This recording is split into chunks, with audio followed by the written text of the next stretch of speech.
नहमायाह की पुस्तक अध्याय 4। नहमायाह की पुस्तक अध्याय 4। जब संबलत ने सुना कि यहूदी लोग शहरपनाह को बना रहे हैं, तब उसने बुरा माना और बहुत रिसिया कर यहूदियों को ठट्ठों में उड़ाने लगा। वह अपने भाइयों के और शोमरोन की सेना के सामने यो कहने लगा, वे निर्बल मनुष्य यहूदी क्या किया चाहते हैं? क्या वे वह काम अपने बल से करेंगे? क्या वे अपना स्थान दृढ़ करेंगे? क्या वे यज्ञ करेंगे?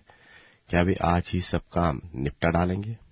क्या वे मिट्टी के ढेरों के जले हुए पत्थरों को फिर नए सिरे से बनाएंगे? उसके पास तो अम्मोनी तोबियाह था। वह कहने लगा, जो कुछ वे बना रहे हैं, यदि कोई गीदड़ भी उस पर चढ़े तो वह उनकी बनाई हुई पत्थर की शहरपनाह को तोड़ देगा। हे परमेश्वर, हमारी सुन ले कि हमारा अपमान हो रहा है, और उनका किया हुआ अपमान उन्हीं के सिर पर लौटा दे, और उन्हें बंधुआई के देश में लुटवा दे, और उनका अधर्म तू न ढाप, और न उनका पाप तेरे सन्मुख से मिटाया जाए, क्योंकि उन्होंने तुझे शहरपनाह बनाने वालों के सामने क्रोध दिलाया है। और हम लोगों ने शहरपनाह को बनाया, और सारी शहरपनाह आधी ऊंचाई तक जुड़ गई है, क्योंकि लोगों का मन उस काम में नित लगा रहा।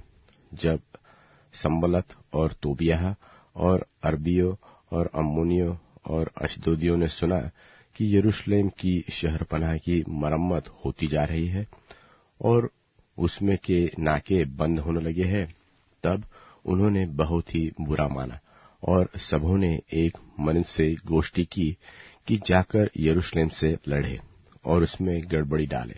परंतु हम लोगों ने अपने परमेश्वर से प्रार्थना की और उनके डर के मारे उनके विरुद्ध दिन रात के पहरुए ठहरा दिए। और यहूदी कहने लगे, दोने वालों का बल घट गया और मिट्टी बहुत पड़ी है, इसलिए शहरपनाह हमसे नहीं बन सकती। और हमारे शत्रु कहने लगे कि जब तक हम उनके बीच में न पहुंचे और उन्हें घात करके वह काम बंद न करे, तब तक उनको न कुछ मालूम होगा और न कुछ दिखाई पड़ेगा।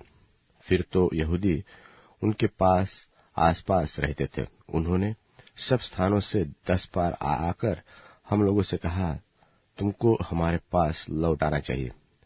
इस कारण मैंने लोगों को तलवारें, बर्छियां और धनुष देकर शहरपनाह के पीछे सबसे नीचे के खुले स्थानों में घराने घराने के अनुसार बैठा दिया।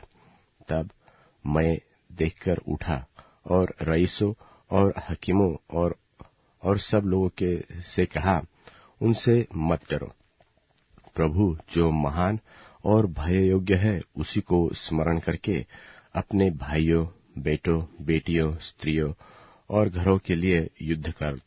तो जब हमारे शत्रुओं ने सुना कि यह बात हमको मालूम हो गई है और परमेश्वर ने उनकी युक्ति निष्फल की है, तब हम सब के सब शहरपनाह के पास अपने अपने काम पर लौट गए।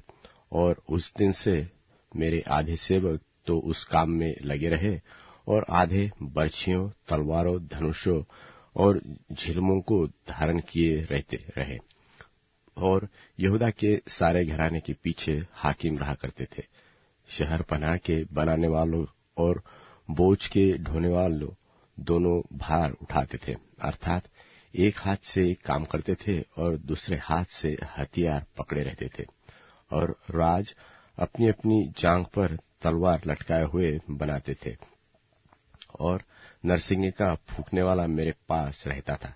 इसलिए मैंने रईसों और हाकिमों और सब लोगों से कहा, काम तो बड़ा और फैला हुआ है, और हम लोग शहरपनाह पर अलग अलग एक दूसरे से दूर रहते हैं। इसलिए जिधर से नरसिंगा तुम्हें सुनाई दे, उधर ही हमारे पास इकट्ठे हो जाना। हमारा परमेश्वर हमारी ओर से लड़ेगा। यो हम काम में लगे रहे। और उनमें से आधे वह पह फटने से तारों के निकलने तक बर्छियां लिए रहते थे। फिर उसी समय मैंने लोगों से यह भी कहा कि एक एक मनुष्य अपने दास समेत यरूशलेम के भीतर रात बिताए, कि वे रात को तो हमारी रखवाली करे और दिन को काम में लगे रहे। और न तो मैं अपने कपड़े उतारता था, और न मेरे भाई, न मेरे सेवक, न वे पहरुए जो मेरे अनुचर थे अपने कपड़े उतारते थे। सब कोई पानी के पास हथियार लिए हुए जागते थे।